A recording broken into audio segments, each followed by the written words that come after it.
নমস্কাৰ বন্ধুসকল, স্বাগতম জনাইছোঁ হেল্ডি লাইফ এডভাইচ চেনেলটোলৈ। আজিৰ ভিডিঅ'টোত গৰমৰ দিনকেইটাত চুলিৰ যত্নৰ বিষয়ে জনাম। যিহেতু এতিয়া গৰমৰ ছিজন চলি আছে, গতিকে এই ছিজনটোত সকলোৰে কেইটামান চুলিৰ কমন প্ৰব্লেম হ'ল উফিৰ সমস্যা, চুলি সৰা, চুলি ফটা, চুলিবোৰ আৰু মূৰৰ ছাল অইলি হৈ পৰা, ফলত মূৰত পিম্পলছ বা একনিয়ে দেখা দিয়া, চুলিবোৰ অত্যাধিক ড্ৰাই বা শুকান হৈ পৰা ইত্যাদি। গতিকে জানো আহকচোন আমি এই সমস্যাসমূহ ঘৰতে কেনেদৰে ঠিক কৰিব পাৰোঁ। অতি সহজ উপায়েৰে ঘৰুৱা পদ্ধতিৰে আপুনি এই সমস্যাসমূহ সহজতে ঘৰতে দূৰ কৰিব পাৰিব।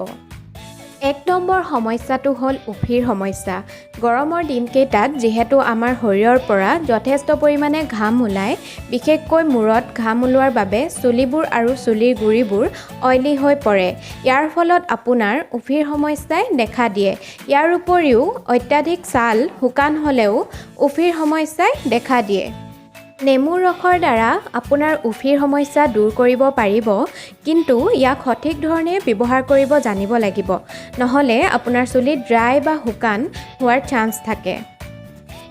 অলপমান সৰিয়হ তেল অথবা নাৰিকল তেলত আধা ফালমান নেমু চেপি ভালদৰে মিক্স কৰি ল'ব আৰু এই তেলখিনি চুলিৰ গুৰিত অৰ্থাৎ স্কেল্পত লগাই অলপ সময় মাছাজ কৰিব।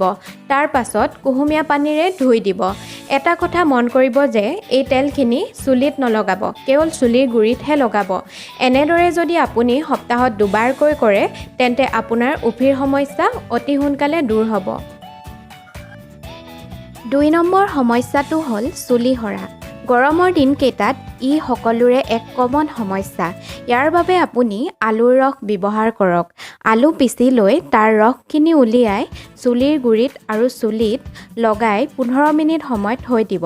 তাৰ পিছত চেম্পুৰে ধুই দিব। নিয়মিতভাৱে ইয়াক ব্যৱহাৰ কৰিলে চুলি সৰা বন্ধ হ'ব আৰু ই এক নেচাৰেল কণ্ডিশ্যনাৰো হয়। ইয়াৰ উপৰিও আপুনি পিঁয়াজৰ ৰস ব্যৱহাৰ কৰিব পাৰে।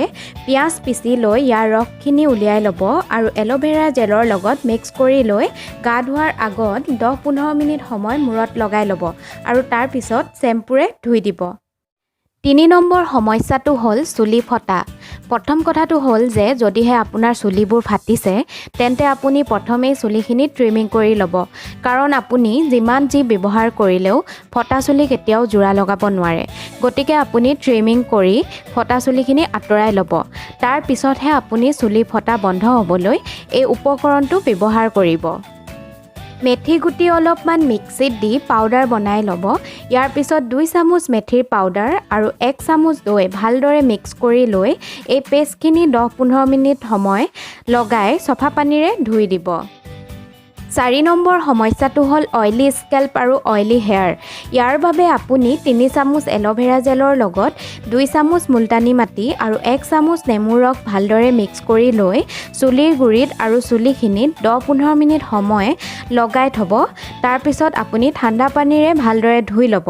ইয়াৰ পাছত আপুনি চেম্পু ব্যৱহাৰ কৰিব পাৰে। এই হেয়াৰ মাস্কটো আপুনি সপ্তাহত দুবাৰকৈ লগাব পাৰে।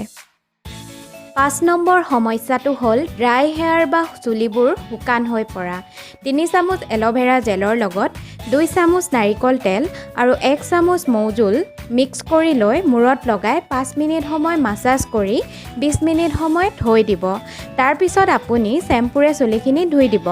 এনেদৰে সপ্তাহত দুবাৰকৈ কৰিলে আপোনাৰ এই সমস্যা অতি সোনকালে দূৰ হ'ব।